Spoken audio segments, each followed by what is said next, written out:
everybody, this is Alchemist 2, and I'm back again with another series review.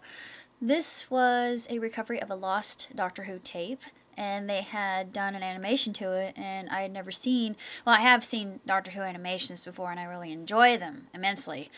This one, I have to say, was rather bizarre. Now, I enjoy black and white, or what I call noir. I really do, because I like the whole classic feel, and it had that kind of air to it, the whole mood and setting of a 1930s kind of B-movie vibe.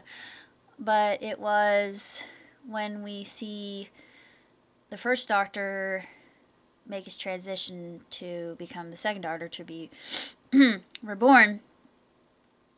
But it's interesting, he didn't go through a whole spiel like the other Doctors have when they go through rebirth.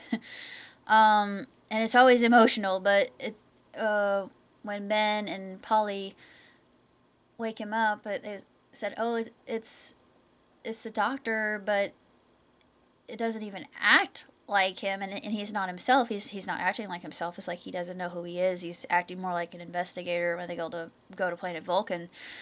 And when they're there, they find these Daleks that are covered in cobwebs, and they left it off at part 1. This is just part 1, Power of the Daleks, and I've been interested in seeing part 2. I hope they do part 2.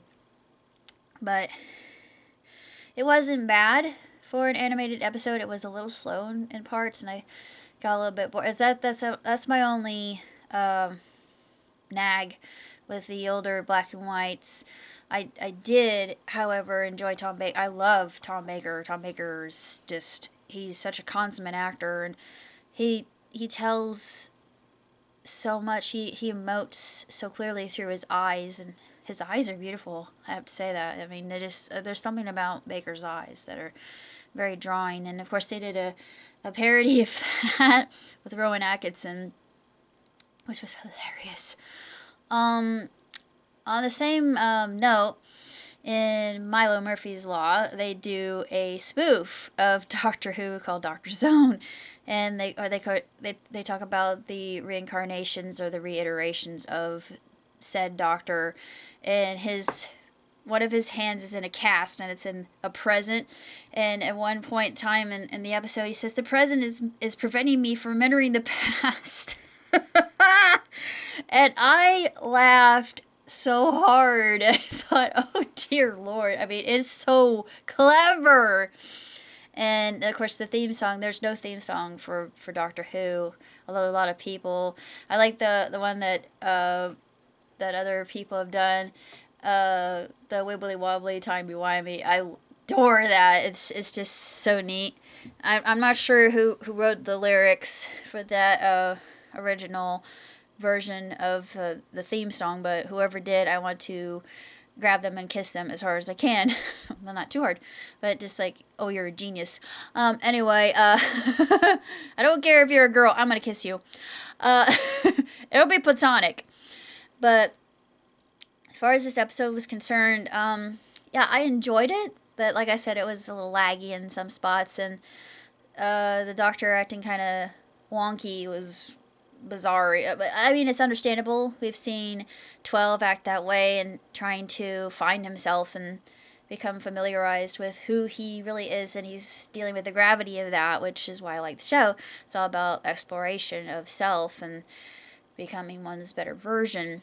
Yeah, there's a lot of higher philosophy, I almost said. It's like wrong emphasis on the wrong syllable. Philosophy. But as far as episodes are concerned, I'm glad they did it, but it seems kind of superfluous in a way. I may have Doctor Who would have been around for, it's longer than Star Trek.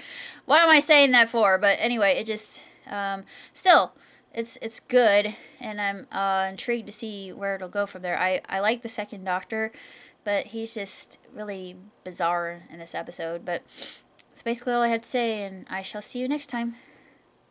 Live long, prosper. Ciao, tutti. Take care.